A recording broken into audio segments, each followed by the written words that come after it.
juga kapan atau when.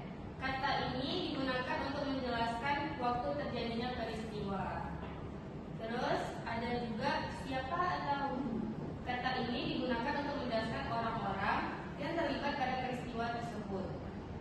Terus ada juga mengapa atau why. Kata mengapa adalah jawaban dari penyebab, alasan, atau latar belakang peristiwa. Yang terakhir ada bagaimana atau kata ini digunakan untuk menjelaskan proses terjadinya peristiwa atau kondisi terkini sesuai dengan urutan waktu.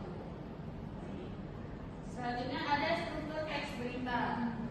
Ada 3 ya. Yang pertama ada kepala berita, yaitu bagian awal yang memuat banyak informasi penting seperti apa, di mana, kapan, dan siapa.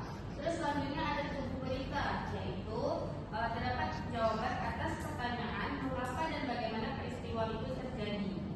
Yang terakhir ada ekor berita, yaitu mencantumkan informasi yang bersifat tambahan. Baik, selanjutnya ada kaidah kebahasaan teks berita. Nah, yang pertama itu ada bahasa baku. Dalam teks berita harus ditulis dengan bahasa baku atau sesuai pedoman umum ejaan bahasa Indonesia dan juga Kamus Besar Bahasa Indonesia atau KBBI. Terus yang kedua ada kata kerja mental, yaitu yang menerangkan tanggapan, perasaan, pemikiran, serta perbuatan yang tidak bisa diamati secara fisik.